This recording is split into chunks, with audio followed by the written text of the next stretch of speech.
안녕하세요. 6월의 새신랑 황석빈. 새신부 양아영입니다. 저희 부부는 결혼 예배 때 주신 말씀을 가슴에 새기며 살아가려고 합니다. 남편을 존중하고 지혜로운 부모가 되어 가정을 잘 가꾸는 현숙한 여인이 되겠습니다. 아내의 헌신을 잊지 않고 칭찬하며 아름다운 이불을 덮어주는 남편이 되겠습니다. 잠언의 마지막 말씀을 이루는 가정을 만들며 하나님 나라와 교회에 헌신된 부부로 살아가겠습니다. 오늘 말씀의 제목은 쇠사슬에서 자유를 얻었습니다 입니다. 하나님의 말씀을 봉독함으로 하나님의 말씀을 선포하겠습니다. 사도행전 12장 5절부터 7절까지 말씀입니다. 이에 베드로는 옥에 갇혔고 교회는 그를 위하여 간절히 하나님께 기도하더라. 헤롯이 잡아내려고 하는 그 전날 밤에 베드로가 두 군인 틈에서 두 쇠사슬에 매어 누워 자는데 파수꾼들이 문 밖에서 옥을 지키더니 호련히 주의 사자가 나타나매 옥중의 광채가 빛나며 또 베드로의 옆구리를 쳐 깨워 이르되 급히 일어나라 하니 쇠사슬이 그 손에서 벗어지더라. 아멘. 오늘 성경 본문의 배경은 헤롯 아그리빠 왕이라고 하는 사람으로부터 시작됩니다. 헤롯이라고 하는 이름을 가진 왕들이 꽤 여러 명이 있습니다. 헤롯 대왕의 자녀들이고 후손들인 겁니다. 그 중에 오늘 본문에 나오는 헤롯은 헤롯 아그리빠라고 하는 왕입니다. 이제 교회의 지도자에 대한 박해와 핍박이 시작됩니다. 정통 유대주의자들에게 인기를 끌기 위해서 기독교 지도자에 대한 조치를 취하기 시작합니다. 헤롯은 야고보를 죽임으로 대중적인 인기를 얻게 됩니다. 베드로의 투옥도 유대인의 환심을 사기 위한 헤롯의 의도로부터 비롯됐습니다. 베드로가 투옥됩니다. 그 상황은 이렇습니다. 4개의 분대가 베드로를 지킵니다. 1분대는 4명으로 구성이 되어 있습니다. 낮과 밤 4교대로 근무합니다. 1교대 근무 시간은 3시간입니다. 그래서 낮에 3시간, 밤에 3시간 이렇게 2번 근무하는 것이 일상인 겁니다. 죄수의 오른손과 보초병의 왼손을 묶었습니다. 그리고 문 밖에는 나머지 3명이 감옥문을 지키고 있습니다. 그런데 오늘 본문에 보니까 특이한 점이 발견됩니다. 베드로는 1명이 아니라 2명이 지키고 있었습니다. 만약 그 죄수가 도망을 치게 되면 지키고 있던 군인이 그 죄수가 받아야 될 형벌을 받았습니다. 사형이면 사형으로, 징역형이면 징역형으로, 태형이면 태형으로 도망친 죄수가 받아야 될 그 형벌을 한 개의 분대 4명의 군인이 동일하게 받았습니다. 그리고 이때 마가의 다락방에서 기도하고 있던 공동체가 있었습니다. 성경은 마가 요한의 어머니 마리아의 집은 예루살렘 교회의 본부였다고 말하고 있습니다. 그 결과 그 메시지는 다음과 같습니다. 박해는 복음의 확장을 만들었습니다. 박해를 통해서 위대한 간증이 만들어지고 그 간증은 복음의 불꽃이 됩니다. 하나님은 기도하는 공동체 위에 성령의 기름을 부으십니다. 그리고 온 세상을 향해 복음은 생명의 빛과 불이 되어 타오릅니다. 오늘 그 위대한 역사를 여러분도 경험하게 되시기를 원합니다. 자, 1절 말씀 읽습니다. 그때 헤롯 왕이 손을 들어 교회 중에서 몇 사람을 해하려 하여 자신의 정치적인 입지를 확보하기 위해서 기독교회를 핍박하는 겁니다. 정통 유대주의자들의 인기를 얻기 위한 조치인 것입니다. 2절, 요한의 형제 야고보를 칼로 죽이니 우레의 아들이라고 불렀던 12사도 중에 2명이 있습니다. 요한과 야고보. 베드로와 함께 부름을 받았던 사람입니다. 이제 신약 교회의 초대 교회의 사도들 중에서 첫 번째 순교자는 바로 요한의 형 야고보였습니다. 야고보는 순교당했습니다. 그리고 신약 성경에 등장하는 야고보서에 지은 사람은 예수님의 동생 야고보입니다. 그리고 지금 예루살렘 교회의 수장도 마찬가지로 예수님의 동생인 야고보입니다. 3절 말씀, 유대인들이 이 일을 기뻐하는 것을 보고 베드로도 잡으려 할세 때는 무교절 기간이라. 때는 무교절 기간입니다. 이제 6월절이 시작이 된 겁니다. 7일 동안 모든 형의 집행은 정지됩니다. 헤롯 아그리파 왕은 알게 됐습니다. 기독교 지도자를 죽이게 되면 정통 유대주의자들의 인기를 얻을 수 있다는 정치적 계산이 쓴 겁니다. 베드로를 잡으려고 합니다. 4절, 잡음에 옥에 가두어 군인 내식인 네 패에게 맡겨 지키고 6월절 후에 백성 앞에 끌어내고자 하더라. 잡았습니다. 그 무교절 기간에 체포에 성공한 겁니다. 관례에 따라서 군인이 4명이 한 조가 된 4개의 군대에게 맡겨 지키게 했습니다. 그리고 나서 6월절이 끝난 뒤에 사형을 집행하려고 계획을 세웠습니다. 5절, 이에 베드로는 옥에 갇혔고 교회는 그를 위하여 간절히 하나님께 기도하더라. 베드로는 그래서 거의 일주일에 가까운 시간을 옥에 갇혀 있습니다. 교회는 베드로를 위해서 간절히 하나님께 기도합니다. 야고보의 순교를 목격한 예루살렘 교회는 하나님께 목놓아 울부짖는 겁니다. 이때의 교회는 가정교회입니다. 마가 요한의 어머니 마리아의 집에 120명이 모여서 기도하기 시작합니다. 예수님이 명령하셨습니다. 성령이 너희에게 임할 때까지 예루살렘을 떠나지 말라. 그래서 10일간 기도했습니다. 10일째 됐던 날 마가의 다락방에 120명의 문도 성도들이 모여 있었습니다. 거기에 성령의 임재가 공식적으로 시작됐습니다. 베드로가 설교합니다. 3,000명이 회개하고 돌아왔습니다. 그 뒤에 베드로가 다시 설교합니다. 5,000명이 회개하고 돌아왔습니다. 이렇게 놀라운 부흥의 역사가 예루살렘 교회에 나타났습니다. 그러나 따로 예배당을 갖고 있지는 않았습니다. 예루살렘 성전 앞마당 솔로몬 행각이라고 하는 곳에서 사도들은 말씀을 증거했습니다. 그리고 각 교우들의 집에 모여서 예배했고 식탁의 교제를 나누기 시작했습니다. 오늘 성경은 마가 요한의 어머니 마리아의 집이 대표적인 교회라고 말하고 있습니다. 여러분, 교회는 기도하는 공동체입니다. 오늘 이 모든 역사에 성경은 강조하고 있는 강조점이 하나 있습니다. 교회는 그를 위하여 간절히 하나님께 기도했더라. 교회는 기도의 공동체가 되었다는 겁니다. 여러분, 한 사람 한 사람이 당연히 기도할 수 있습니다. 그러나 내가 개인적으로 기도하는 것과 내가 기도하는 공동체의 일원이 되어 기도하는 것은 전혀 다른 별개의 문제임을 여러분 인식하셔야 합니다. 우리는 기도하는 사람일 뿐만 아니라 기도하는 공동체의 일원이 되어야 합니다.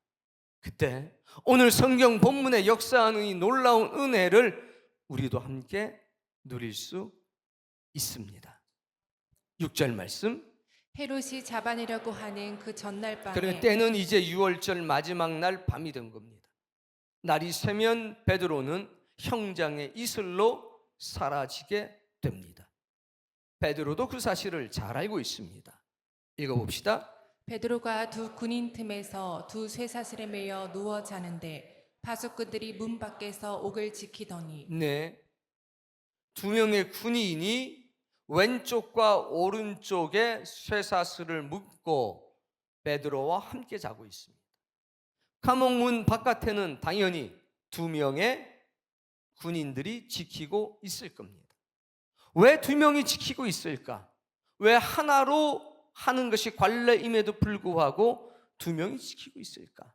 성경은 우리에게 한 사건을 보여줍니다. 사도행전 5장 19절로부터 21절까지의 말씀입니다. 주의 사자가 밤에 옥문을 열고 끌어내어 이르되 네, 사도들이 복음을 전하다가 예수 그리스도가 하나님의 아들 되심과 그가 죽으셨다가 부활하심을 증거했습니다. 사내들이 공회에 의해서 체포되어 옥에 갇혔습니다. 그런데 그날 밤 하나님의 사자가 나타납니다. 그리고 옥문을 열고 베드로를 비롯한 사도들을 끌어냅니다. 20절.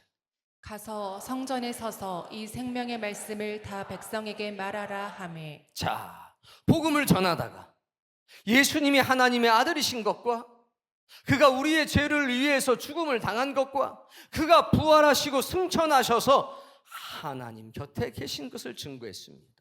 그 결과 옥에 갇혔습니다. 그런데 꺼내주시면서 구원해 주시면서 탈출시키시면서 말합니다. 멀리 도망가라. 다시는 잡히지 마라. 이렇게 말씀하시는 것이 아니라 이 생명의 말씀을 예수 그리스도가 하나님의 아들인 것과 그가 우리의 죄를 위하여 대속하신 것과 그가 죽으셨다가 다시 부활하신 것과 그가 하나님 우편에 앉아 계시는 것과 오늘날 성령님을 우리 가운데 부어주신 것을, 이게 생명의 말씀이고 이게 복음인 겁니다. 다시 백성들에게 말해라. 여러분, 멀리 도망가라, 피해라, 이게 아니라 다시 성전에 서서 말씀을 전해라. 결과는 뻔하잖아요. 감옥이 바로 그 성전 밑에 있습니다.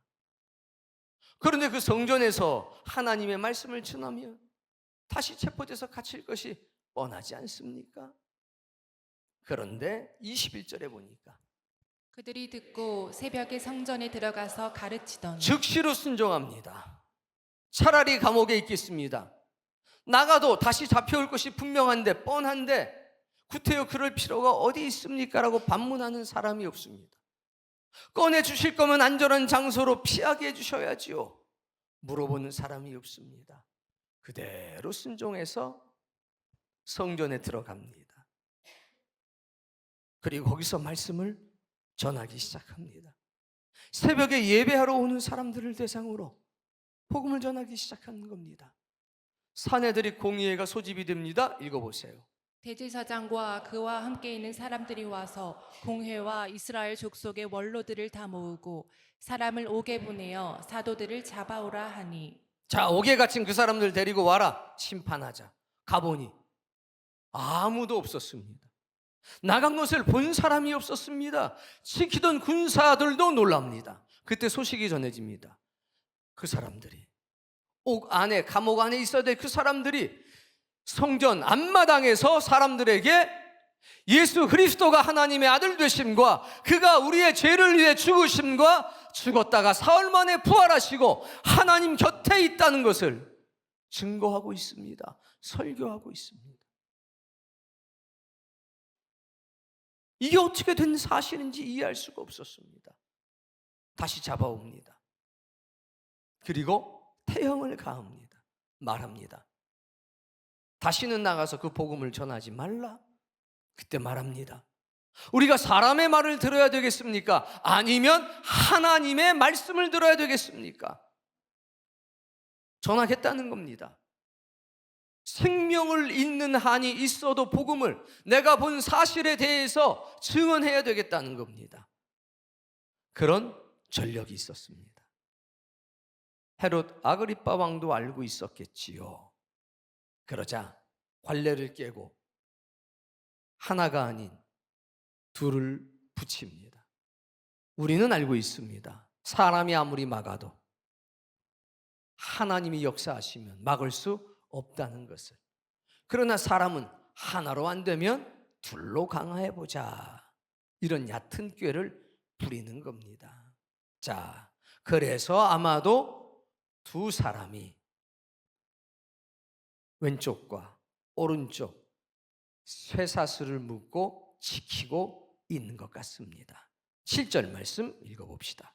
호련히 주의 사자가 나타나매 옥중에 광채가 빛나며 또 베드로의 옆구리를 쳐 깨워 이르되. 자, 천사가 나타났습니다. 과거에 나타났을 때는 그냥 데리고 나갔습니다. 근데 지금은 베드로의 옆구리를 쳐서 깨웁니다. 과거의 상황 속에는 잠들어 있지 않았던 모양입니다. 깨어 있었던 모양입니다. 그런데 지금 베드로는 잠들어 있습니다. 옆구리를 발로 차서 깨웠습니다. 그리고 말합니다. 급히 일어나라 하니 쇠사슬이 그 손에서 벗어지더라. 벗어집니다. 8절. 천사가 이르되 띠를 띠고 신을 신으라 하거늘 베드로가 그대로 하니 천사가 또 이르되 겉옷을 입고 따라오라 한대. 놀라운 역사입니다. 내일이면 이제 사형을 당할 상황입니다. 베드로는 어떻게 자고 있느냐? 겉옷을 벗었습니다. 그리고 허리띠를 풀었습니다. 그리고 신발을 벗었습니다. 그리고 천사가 발로 차야 일어날 만큼 깊은 단잠에 빠져 있었습니다. 마치 이 감옥이 내가 평생 살 집인 것처럼, 마치 이 감옥이 내 안방인 것처럼 모든 것을 가장 편안한 상태로 하고 잠이 들었습니다. 여러분, 베드로는 왜 이렇게 깊은 잠에 빠져 있을까요? 포기일까요? 아니면 죽음 앞에서도 평안을 느끼고 있는 것일까요? 베드로는 야고보의 순교를 목격했습니다. 아, 이제 우리의 순교의 때가 다가왔구나. 우리의 피 흘림이 시작됐구나. 그 일주일 동안, 감옥에 갇혀 있는 그 일주일 동안 베드로는 주님 곁으로 갈 준비를, 야고보의 곁으로 갈 준비를 합니다. 마치 예수님께서 이 잔이 내게서 지나가기를 원합니다. 그러나 나의 원대로 하지 마시고 아버지의 뜻대로 하시옵소서. 살아도 주를 위해 살 뿐이요, 죽어도 주를 위해 죽을 뿐입니다. 그는 깊은 평안한 잠을 잡니다. 생각을 해보십시오. 왼쪽에 군인이 있고 오른쪽에 군인이 있습니다. 편안한 잠이 가능할까요? 3시간 뒤면 감옥문이 열리고 와서 다시 쇠사슬을 받고 차게 됩니다. 더 놀라운 것은 3시간만 지키고 있으면 되는 군인들도 코를 골며 같이 자고 있습니다. 왜? 베드로를 보니까 너무 평안해요. 탈출할 생각이 1도 없습니다. 마치 그것이 자기의 집인 것처럼, 마치 그것이 자기의 안방인 것처럼 가장 편안한 복장으로, 가장 마음이 편안한 얼굴로 잠이 들어 있는 겁니다. 하품 하나만 해도 전염이 된다고 하잖아요. 깊은 잠을 자니 지키고 있던 3시간만 지키면 되는 그 군인들도 같이 깊은 잠에 빠졌습니다. 천사가 나타났습니다. 말로는 일어날 것 같지 않을 만큼 깊은 잠에 빠져 있습니다. 옆구리를 발로 냅다 찹니다. 아파서 깹니다. 일어나라! 어떻게 됐습니까? 일어났습니다. 근데 생각을 해보십시오. 일어나라! 아니, 이걸 풀어주셔야 일어나지요. 반문하지 않습니다. 어떡합니까? 말씀에 순종해서 일어납니다. 일어나자 그 손에서 쇠사슬이 벗겨집니다. 이걸 벗겨주시면 일어나겠습니다. 아닙니다. 일어나라! 그 명령에 순종할 때 그 쇠사슬은 자신의 의지와 능력과는 상관이 없이 벗겨지게 되는 겁니다. 이 은혜를 여러분도 경험하십시오. 8절. 천사가 이르되 띠를 띠고 신을 신으라 하거늘 네. 이 속옷은 띠를 띠지 않으면 움직일 때 굉장히 불편합니다. 다 보입니다. 그래서 반드시 띠를 띄어야 합니다. 신을 신으라고 말합니다. 신을 신는 게 여간 불편한 게 아닙니다. 아시겠지만 끈으로 돌돌돌돌 말아가지고 묶어야 되는 신입니다. 슬리퍼가 아니란 말입니다. 그런데 이 명령에 순종하고 있습니다. 아직 의식은 돌아오지 않았습니다.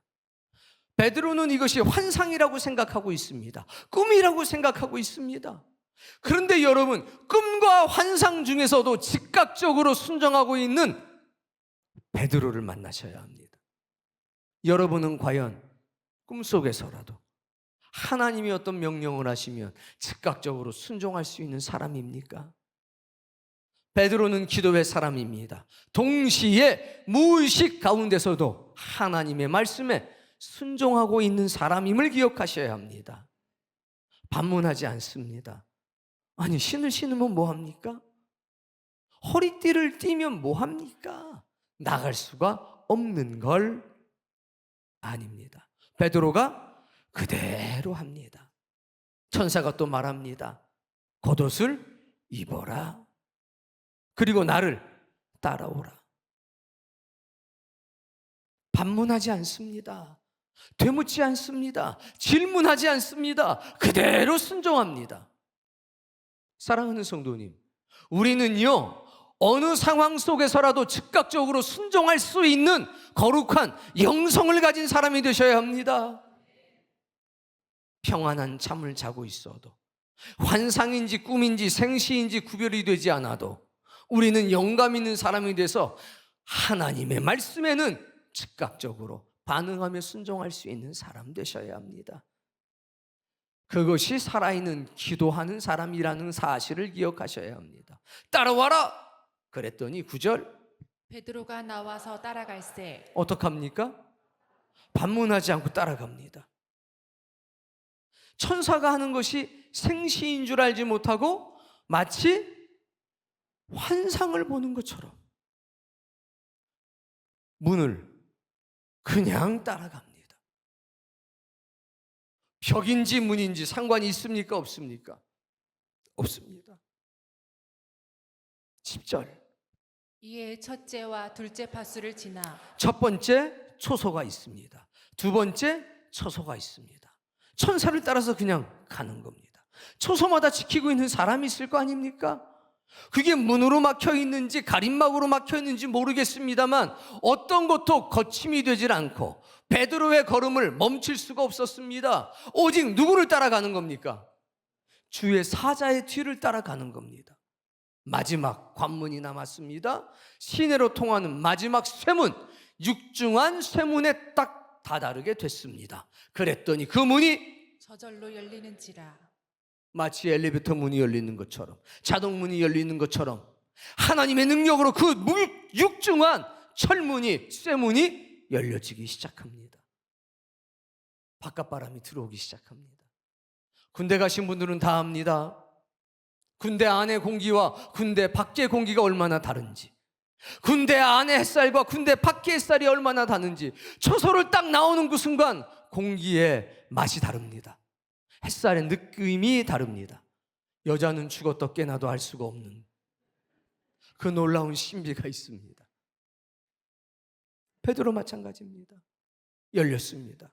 신선한 프레시한 공기가 들어오기 시작합니다. 그리고 한 거리를 지납니다. 한 블록을 지나가는 겁니다. 천사가 떠나갑니다. 설명하고 떠납니까? 어디로 가라고 얘기합니까? 애썼다 얘야, 이런 말씀 없습니다. 정신이 들자마자 바로 떠납니다. 이때부터는 선택인 겁니다. 11절. 이에 베드로가 정신이 들어 이제 이르되 정신이 듭니다. 조금 전까지는요, 꿈이라고 생각했고 환상이라고 생각했습니다. 생시임을 알지를 못했습니다. 한 블록 걸어가면서 주께서 천사를 보내서 헤롯과 유대 백성의 모든 기대에서 나를 벗어나게 하셨구나. 한마디로 말하면 하나님이 나를 구원하셨다. 여러분, 우리는 나중에 깨닫는 존재라는 것을 기억하셔야 합니다. 하나님의 은혜를 그때 깨닫는 것이 아니라 나중에 깨닫는 존재입니다.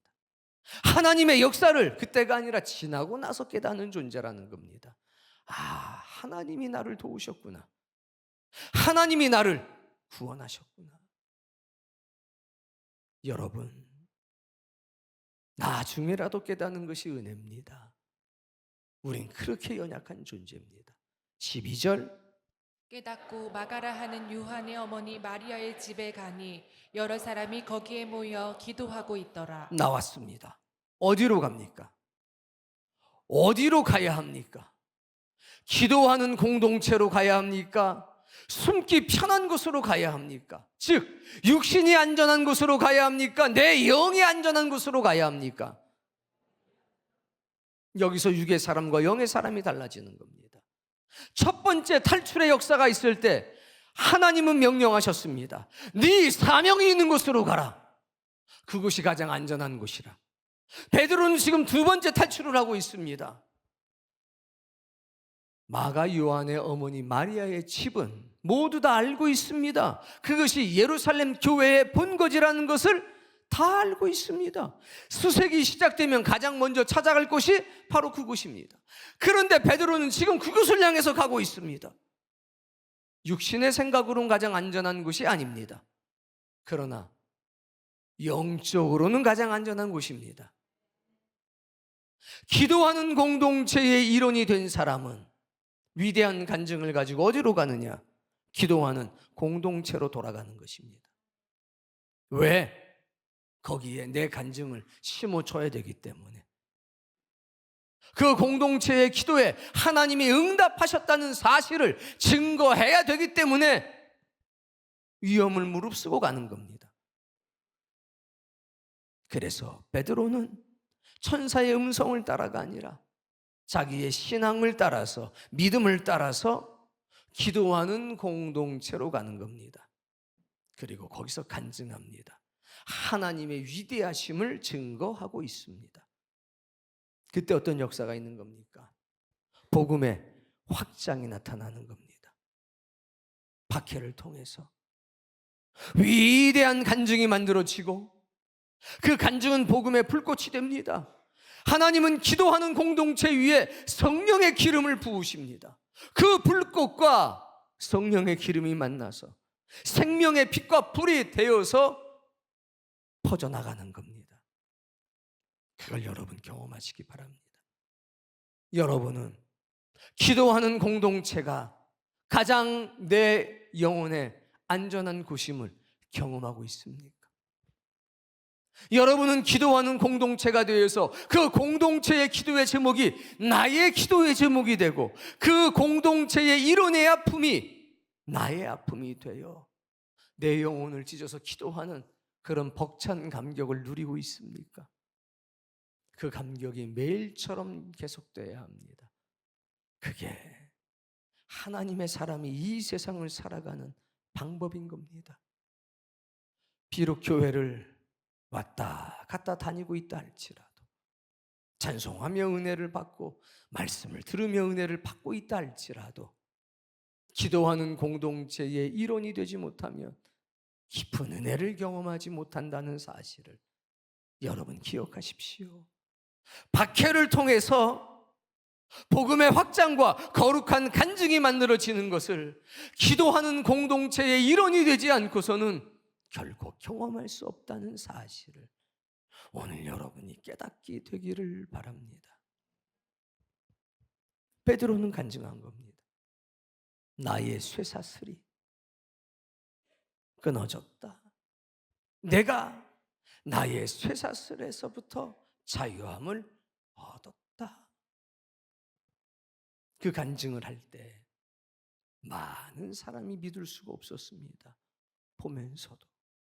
그러나 베드로를 보고 그들의 가슴 속엔 거룩한 간증이 생기기 시작했고 하나님의 살아계심과 역사하심에 대한 믿음이 더해지기 시작했습니다. 오늘날 우리들에게도 나의 쇠사슬이 있습니다. 어떤 이는 질병의 쇠사슬에, 다른 이들보다 2배나 더 큰 질병의 쇠사슬에 매여져 있습니다.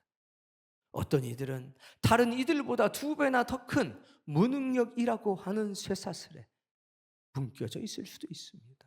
또 다른 이는 다른 사람들보다 2배나 더 고통스러운 인생고라고 하는 쇠사슬에 묶여져 있을 수도 있습니다. 어떤 이는 관계라고 하는, 어떤 이는 과거라고 하는 쇠사슬에 묶여져 있을 수도 있습니다. 그러나 나는 쇠사슬에서 자유를 얻었습니다. 이 간증이 오늘 여러분에게 있어야 되지 않을까요? 나는 여전히 그 쇠사슬에 묶여 있습니다가 아니라 나는 그 쇠사슬에서 자유를 얻었습니다. 에바프로디도라고 하는 집사님이 있었습니다. 그는 빌립보 교회에서 파송을 했습니다. 로마에 갇혀 있는 바울의 수발을 들라고 보냈습니다. 그는 중환병에 걸렸습니다. 바울이 말합니다. 쉬어라. 나를 돕는 일을 잠깐 쉬어라. 먼저 병을 치료하자. 에바프로디도는 그때 이렇게 얘기했습니다. 어차피 이 병은 사람이 고칠 수 있는 병이 아닙니다. 그리고 내게 사역을 중단하라고 하는 것은 이미 죽는 것과 마찬가지입니다. 내 생명이 붙어 있는 동안 여전히 당신을 섬기는 길을 선택할 테니 허락해 주십시오.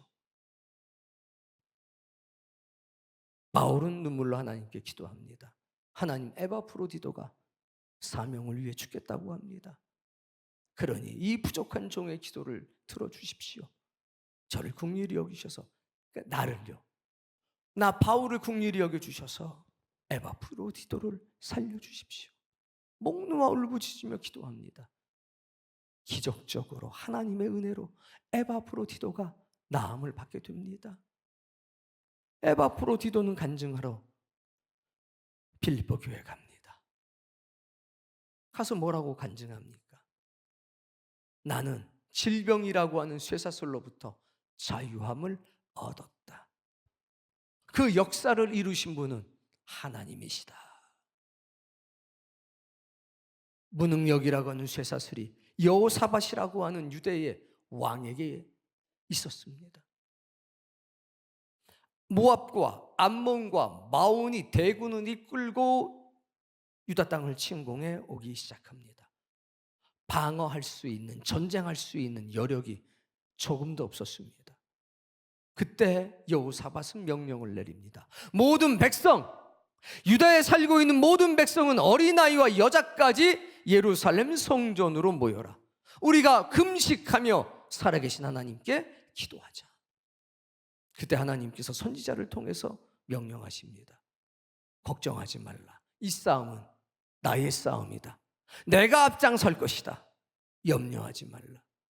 그래서 브라가 골짜기에 위대한 찬송이 울려 퍼지게 되지 않습니까? 가보니 하나님의 손이 그들을 치셨고 그들은 죽었고 그들은 도망갔습니다. 브라가 골짜기에서 그들이 한 일은 찬송한 일밖에 없습니다. 하나님을 찬양한 일밖에 없습니다. 하나님의 능력으로 해결이 된 것입니다. 여호사밧은 평생의 간증이 있는 겁니다. 그 모든 백성들은 평생의 간증이 있는 겁니다. 무능력이라고 하는 쇠사슬에서 나는 자유함을 얻었다. 엘리야를 아십니까? 그는 하나님의 부르심을 따라서 아합 왕 앞에 섰습니다. 절대 권력자였습니다. 내가 다시 기도하기 전까지 하늘은 비를 내리지 아니할 것이요. 3년 6개월 동안 지속됐습니다. 때때로는 그리 시냇가에 숨어서 까마귀가 갖다 주는 떡과 고기를 먹어야 했습니다. 때때로는 과부의 집에 숨어서 시간들을 보내야 했습니다. 스스로 인생고를 해결할 방법이 없었습니다. 그러나 하나님은 까마귀를 통해서, 과부를 통해서 엘리야를 먹이시고 입히시고 재우셨습니다. 거룩하고 신령한 은혜를 계속해서 경험하게 하셨습니다. 어디 엘리야 하나뿐입니까? 12명의 사도도 경험했죠. 너희는 지팡이 하나와 한 벌 옷과 신발 하나만 가지고 가라. 하나님이 너희를 먹이실 것이라. 저 하늘의 새도 들꽃 하나도 하나님이 먹이시는데 하물며 너희 일까 보냐? 하나님의 사람들은 인생고라고 하는 쇠사슬에서 자유함을 얻었노라고 간증하며 살아갔습니다. 오늘 여러분들에게는 어떠한 간증이 살아있습니까? 오늘 여러분은 어떤 쇠사슬에서 자유함을 얻었습니까? 아니면 여전히 그 쇠사슬에 매여 있다는 한탄과 푸념 속에서 살고 있지는 않습니까? 오늘 이 시대야말로 나는 쇠사슬에서 자유를 얻었습니다라고 하는 간증이 필요합니다. 그리고 그 간증은 기도의 공동체의 일원으로 살아갈 때 여러분의 삶 속에서 나타나게 될 겁니다. 이전과 다른 특별한 하나님의 은총의 사람으로 살아가십시오. 사는 것 죽는 것 중요하지 않습니다. 살아도 주를 위해 살고 죽어도 주를 위해 죽는 것. 내 생명이 이미 하나님의 것이 되었다는 것. 아버지여, 이 잔이 내게서 지나가게 하옵소서. 그러나 나의 원대로 하지 마시고 아버지의 뜻대로 하시옵소서. 그 신실한 은혜의 고백이 오늘 예배하는 여러분들에게 있기를 바랍니다. 그리고 내가 누군가에게 나는 이러한 쇠사슬에서 자유함을 얻었다고 간증할 때에 그 사람의 마음이 감동되어지는 역사가 있기를 바랍니다. 그리고 그 기쁜 소식을 기도하는 공동체에 전하며 함께 눈물을 흘리며 감사의 기도를 올릴 수 있는 여러분이 되길 바랍니다. 그리고 박해를 통해서, 핍박을 통해서, 굵은 쇠사슬을 통해서 오히려 복음의 생명의 빛과 불이 타오르는 교회가 되고 성도가 되기를 주의 이름으로 축복합니다.